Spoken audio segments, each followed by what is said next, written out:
Hi, welcome to Hrithik fashion. இன்றைக்கி நம்ம basic chain stitch எப்படி போகிறதுன்னு பார்த்துடலாமா?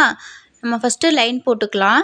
லைன் எதுக்கு ட்ரா பண்ணுறோம் அப்படின்னா அந்த லைன் மேலேயே நம்ம ஸ்டிச்சஸ் போட்டோம்னா லைன் ஸ்ட்ரெயிட் லைனில் வரும். அதுக்காக நான் லைன் போட்டுக்கிறேன். இப்போ ஸ்கேலில் 1 சென்டிமீட்டர் கேப்பில் நான் மார்க் பண்ணி எடுத்துக்கிறேன்.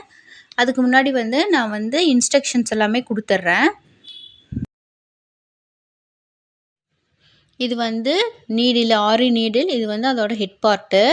இப்போது நீடில் பஞ்ச் பண்ணி த்ரெட்டை மேலே எடுக்கும் பொழுது நீடில் ஹாஃப் ரொட்டேட் பண்ணி பேக்கில் ஃப்ரண்ட்டில் திருப்பணும். ஹாஃப் ரொட்டேட் பண்ணி பேக்கில் ஃப்ரண்ட்டில் திருப்பணும். ஹாஃப் ரொட்டேட் பண்ணி ஃப்ரண்ட்டில் திருப்பணும். இதுதான் ஃபார்முலா. நீடில் கட்டை விரல், நடுவிரல், ஆள்காட்டி விரல் இந்த 3ல் க்ரிப்பாக பிடிச்சிக்கணும். பேலன்ஸ் இருக்கிற 2 விரல் அதை பேலன்ஸ் பண்ணணும். அதே மாதிரி நீடிலோட ஹெட் பார்ட் இருக்குது இல்லையா, அது நம்ம எந்த டைரெக்ஷனில் ஸ்டிச்சஸ் போடுறோமோ அந்த டைரெக்ஷனை பார்த்து தான் இருக்கணும். அதை ஃபாலோ பண்ணணும். இல்லைன்னா ஸ்டிச்சஸ் விழுகாது. அதாவது அந்த த்ரெட்டு அந்த ஹூக் பார்ட்டில் மட்டும்தான் மாட்டும், வேறு எங்கேயுமே மாட்டாது. இப்போ இந்த டைரெக்ஷனை பார்த்து நம்ம ஸ்டிச்சஸ் போடுறோம் அப்படின்னா அதோட ஹெட் பார்ட்டும் அதை பார்த்து தான் போகணும்.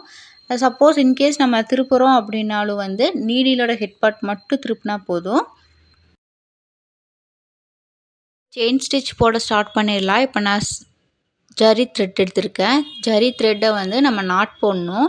நாட்டு நம்ம பெருசாக போடணும். ஸோ அதனால் 2 3 த்ரெட்டை மடிச்சுக்கலாம். மடிச்சுட்டு நம்மளுக்கு பெரிய நாட்டாக கிடைக்கணும். அதனால் 2 3 மடிச்சுக்கிறோம். மடிச்சுட்டு நாட் போட்டுக்கலாம். இன்னொரு டைமுமே நாட் போட்டுக்கலாம் சேஃப்டிக்காக. போட்டுட்டு இந்த த்ரெட்டை கட்டை விரல், நடுவிரல் இது 2லேயும் அழுத்தி பிடிச்சிக்கணும். அழுத்தி பிடிச்சிட்டு ஆள்காட்டி விரலில் ஒரு சுற்றி திருப்பி அதை அதே இடத்துல ஹோல்ட் பண்ணி வச்சுக்கணும். ஹோல்ட் பண்ணி வச்சுட்டு இதை கீழே ஃப்ரேமுக்கு கீழே கொண்டு போயிடணும். மேலே இந்த ஹூக் பார்ட்டில் மாட்டி அதை மேலே எடுக்கணும். நான் அப்படியே சொன்னேன் இல்லையா, ஆஃப் ரொட்டேட் பண்ணி மேலே எடுக்கணும்னு. இந்த மாதிரி தான் ஃபஸ்ட்டு மேலே இருக்குது இல்லையா, அந்த நூலில் மாட்டணும். கீழே இருக்கிற நூலில் மாட்டக்கூடாது. இப்போ எப்படி ஸ்டிச்சஸ் போடுறதுன்னு பார்த்துடலாமா? பவுலில் நம்ம த்ரெட்டை வச்சுக்கலாம். அப்போ தான் நூல் சிக்காது. இதை ஃபாலோ பண்ணுங்கள். மேலே நான் நீடில் பஞ்ச் பண்ணுறேன். கீழே மேலே இருக்கிற நூலை ஹூக்கில் மாட்டிட்டு இப்போ அந்த விரலை நான் ரிலீஸ் பண்ணிட்டேன்னா ஒரு நாட் விழுந்துருச்சா? அட் த சேம் டைம் மேலே ஒரு லூப் கிரியேட் ஆகும். திருப்பி எகைன் நான் அதை பஞ்ச் பண்ணுறேன். நீடில் பஞ்ச் பண்ணால் கீழே நூலை நான் சுற்றுறேன். சுற்றிட்டு த்ரெட்டு மேலே வரும்போது பேக்கில் ஒரு ரொட்டேட்டு, ஃப்ரண்ட்டில் கொண்டு போயிடணும். நீடில் திருப்பி ஒரு பஞ்சு, கீழே ஒரு சுற்றிட்டு த்ரெட்டு மேலே வரும்பொழுது ஹாஃப் ரொட்டேட் பண்ணிவிட்டு மறுபடியும் முன்னாடி கொண்டு வந்துடணும். மறுபடியும் பஞ்சு, ஒரு சுற்றிட்டு மேலே எடுக்கும் பொழுது ஹாஃப் ரொட்டேட் பண்ணி முன்னாடி கொண்டு வந்துடணும்.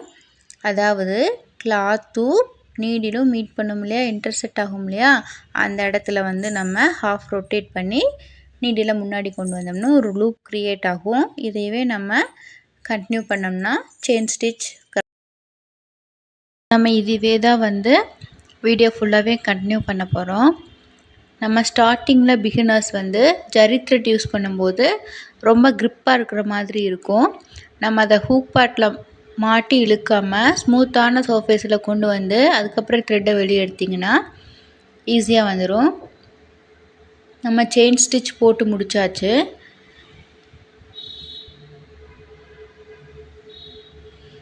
இப்போ நம்ம இதை எண்ணாட் பண்ணணும். நம்ம எண்ணாட் எப்படி பண்ணுறதுன்னு அடுத்த வீடியோவில் பார்க்கலாம். இப்போ இது என்ன பண்ணுறது அப்படின்னா கட் பண்ணிடலாம். இப்போ லூப் க்ரியேட் ஆகிருக்குது இல்லையா, அதோடைய சென்டரில் கட்டர் வச்சு கட் பண்ணிடலாம். கட் பண்ணிவிட்டு கீழே இருக்கிற நூலை கீழே உருவி எடுத்துடலாம். பேலன்ஸ் இருக்கிற நூலை மேலே நீட்டிகிட்டு இருக்கோம். அந்த நூலை ஃப்ரேமுக்கு கீழே நீடில் வச்சு மேலே கொண்டு வரணும். நீடில்